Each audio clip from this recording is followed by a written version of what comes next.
মামা তো পেট ব্যথা করতেছে। কি খোঁজ পেট ব্যথা করতেছে মানে? এই রাব্বি রাব্বি, ও কই তুমি? তাড়াতাড়ি দেখা হও, আমার পোলার পেট ব্যথা করতেছে। ও এমন করতেছে কি লিগা? রাব্বি বাবা তোমার কি হয়েছে? বাবা তোর কোন জায়গায় ব্যথা করতেছে? হ্যাঁ আমার পেটে। এই আমার পোলার তো পেটে ব্যথা করতেছে, তুমি কিছু একটা করো না। আচ্ছা ওরে ডাক্তারের কাছে নিয়ে যাই, তাহলে ধরো ওরে উড়ে নিয়ে যাই। রুবেল আজকে 3টা মাস ধরে ঘুরাইতেছ, টাকাগুলো নিয়ে এরকম করতেছ কে? হ্যাঁ জানো যে আমি সুদের টাকার উপরে চলি, আর এই টাকাগুলো নিয়ে ঘুরাইতেছ। আজকে আমার টাকা দিবি তুই?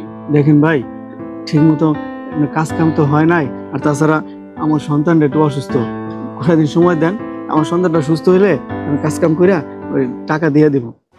দেখ ভাই, তোর এই আচারের কথা শোনার মতো সময় আমার নাই। 3টা মাস ধরে শুনতাছি তোর ছেলে অসুস্থ না মরে যাইতেছে, ওটা আমার দেখা দরকার নাই। তুই আজকে আমার টাকা দিবি, তারপর তোর বাড়ি থেকে আমি তোমার আগে যাবো না।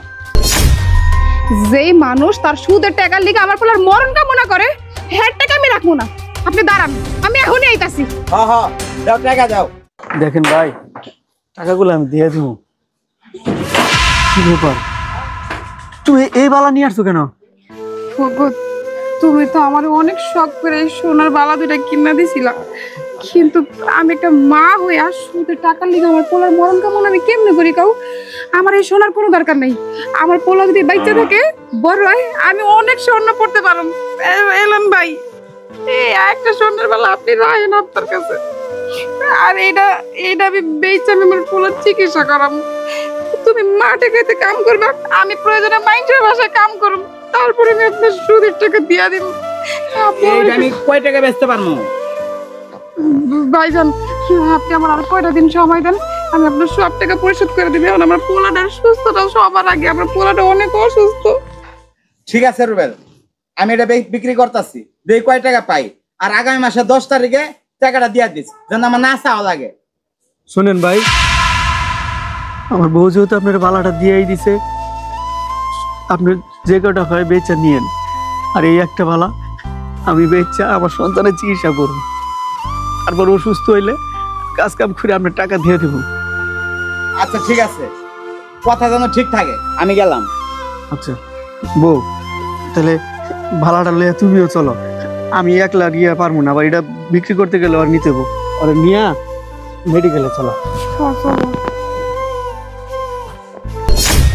আমি আমার পোলাটারে বাঁচাইতে পারলাম না।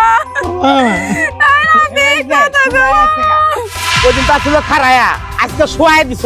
তোমাকে বাপ ভঙ্গি আমার বোঝা শেষ, আমি কোনো বাপ ভঙ্গি দেখতে চাই না। আজকে মাসের 10 তারিখ, পোলা হইয়া রয়েছে না খারায় রয়েছে ওইটা আমার দেওয়ার সময় নাই। তুমি আজকে আমার টাকা দিবা, তারপরে আমি বাড়ির থেকে যাবো, তার আগে যাবো না। কি বলতেছে সব? শোয়া মানে আমার ছেলে মারা গেছে, আর আপনি বলতেছেন এদিন খারা রাখছে, আজকে শোয়া রাখছি। মৃত্যু নিয়ে কি কেউ কোনোদিন মিথ্যা কথা বলে? আপনি এসব কি কথা বলতেছেন? দেহ রুবেল, তোমার তাল বাহানা দেহার আমার সময় নাই গে, অনেক দেখছি। আজকে টাকা দিবা, তারপরে যাবো। ওই দিন কইছো অসুস্থ, মেডিকেলে নিয়ে যাইতেছি, আজকে ঘুমোই গেছে গা। হ্যাঁ তোমাকে নাটক আমার দেহা শেষ হয়ে গেছে গা। ভাইজান বিশ্বাস করেন, আমি না টাকা জোগাড়ের লেগে অনেক চেষ্টা করছি ভাইজান, আমার পোলাটার শরীরটা এতটাই খারাপ, আমার অসুস্থ পোলাটারে বাসায় রেখে আমি মাইন্ডের বাসায় কাম করছি আপনার টাকা পরিশোধ করার লেগে, কিন্তু আমি আমার পোলাটারে বাঁচাইতে পারিনি। আমার পোলাটা মরে গেছে ভাইজান। আমি আপনার কাছে 2টা হাত জোর করে রিকোয়েস্ট করতেছি ভাইজান, আপনি আমার আর কিছুটা দিন সময় দেন।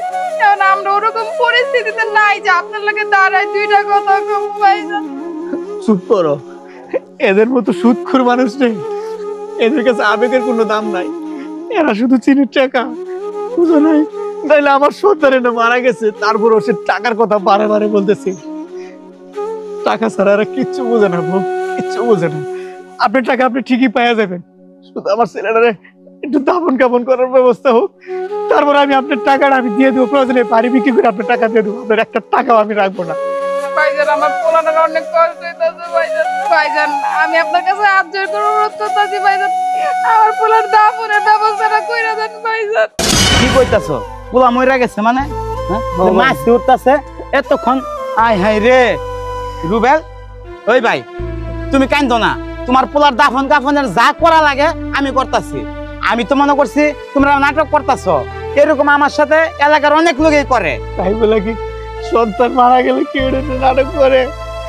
কান্দিস না ভাই, তোকে কত টাকা লাগবে এই টাকা দিয়া পোলার দাফন কাফনের ব্যবস্থা কর। ভাই টাকা লাগবে না, আমার দাম কাপড়ের টাকা হইব ভাই, নেন আপনার টাকা। আরে ভাই লাগবে কিছু না। মনে করিস না, ধরো বোন তুমি এই টাকাগুলা ধরো, যা তোর টাকা খরচ করা লাগে এখান থেকে খরচ করে পোলা দাফন কাফনের ব্যবস্থা করার আগে আমার টাকা দেওয়া লাগবে না, ওই টাকা আমি সব মাফ করে দিলাম তুমি করে।